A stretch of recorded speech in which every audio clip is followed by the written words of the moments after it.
You didn't just come here for me. It's the visions.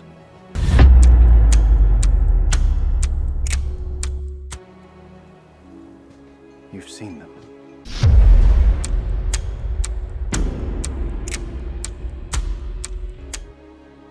I suspect many have lately. Hi everyone, welcome back to my channel. Today we're diving into the latest World of Warcraft expansion, The War Within.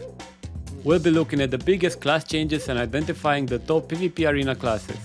Let's jump right in with the class changes. Let's start with the classes that are getting the biggest buffs for single target damage, as these changes also greatly impact their PvP performance. On number 1, we have Frost Death Knight. Frost Death Knights have received substantial buffs to single target abilities. Their improved talent synergies and increased burst damage makes them a formidable force in PvP arenas. Alright, so let's take a break here and look at the talent itself. You can actually see that Frost is one of the most powerful ones right now, or at least one of the most buffed ones. So Frost Strike, Obliterate, Howling Blast, Frost Fever, everything seems to be buffed when it comes to Frost. There is no nerfs done to Frost. Compared to Dragonflight, Frost is now definitely playable, if not the best PvP class out there. And now if we take a look at the Unholy, we can see that they've actually been nerfed by a lot. Reduce 15%, reduce 15%, reduce 10%, and so on. But this doesn't mean that they're bad. Actually, they're still fighting. It's a fighting battle in between Unholy Dead Knight and Frost being the best right now. Every pro seems to think so, that Unholy and Frost is going to be basically number 1 on the charts. Unholy was just too powerful to begin with, and they nerfed it slightly. It's still going to be very strong. Don't worry about that. So if you want to be pushing for rank 1, or if you want to be pushing for Gladiator this season, you should play Dead Knight.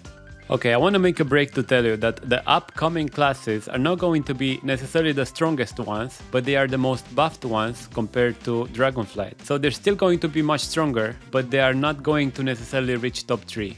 Here we go with Destruction Warlock.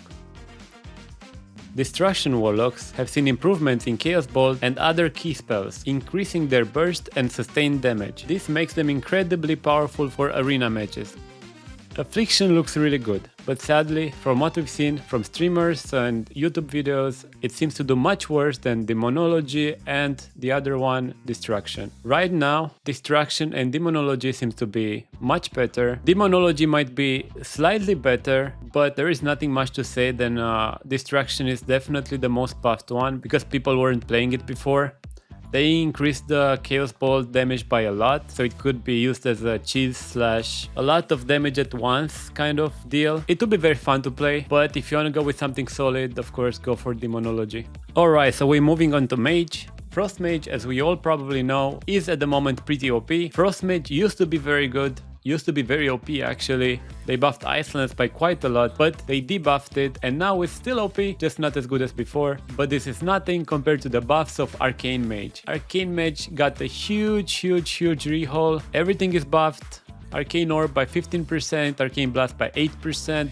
Barrage by 10%, missiles by 25%, new talents, new better talents. Just expect to see a lot of new mages, a lot of arcanes, and a lot of damage. Alright, so in the last spot we have Beast Mastery. You didn't expect that, right? No, it's a hidden gem. You're going to see this class more than you would expect because it's extremely buffed. Nobody realized yet, I don't think any streamer realized, that Beast Mastery is going to come strong. It's going to have a lot of damage as the most used spells for BM are now buffed by a lot. Just damage wise and burst wise, Beast Mastery is going to kill a lot harder than before.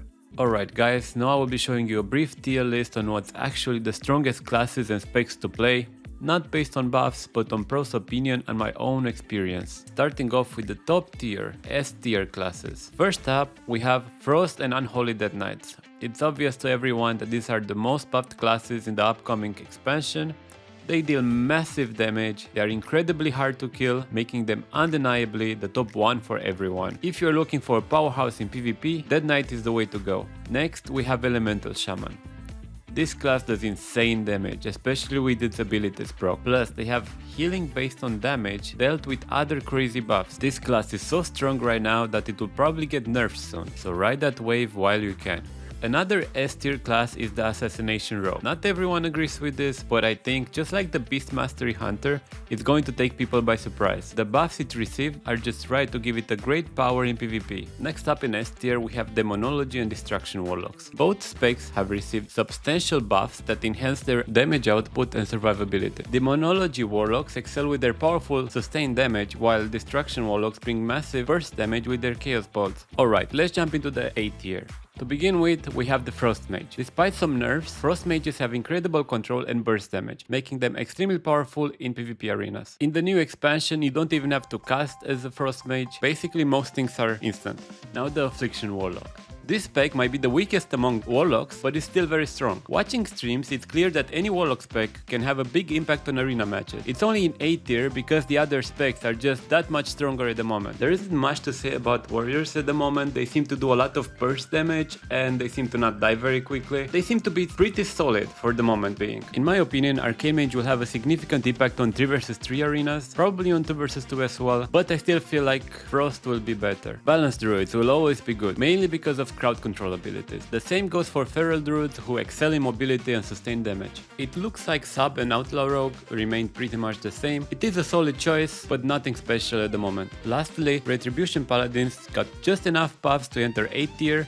However, I wouldn't recommend switching to Paladin just yet, as I personally don't see a big potential here, though I might be wrong. As for Hunters, I disagree with everyone when it comes to BM. I think BM is going to surprise everyone, is going to come out of nowhere and get that top spot. Hunters are just a solid choice to begin with, and the same with Evoker. Now let's go in B and C tier classes. B and C tier classes are pretty self-explanatory. Unfortunately, Shadow Priests are again in a lower tier. It's sad to see them there, and I hope they get buffs later. Demon Hunters and Windwalker Monks might be in C tier, but they still have a very good cleaving power. The best players will be able to push decent ratings with these specs despite the lower tier placement. And that's it for the tier list. Remember, this is based on pro players' opinions, other tier lists, and my own personal experience after seeing the buffs and gameplay. Thank you so much for watching. If you enjoyed this video, don't forget to like, comment and subscribe. Let me know in the comments which class you're going to play in the War Within, and see you in the next one.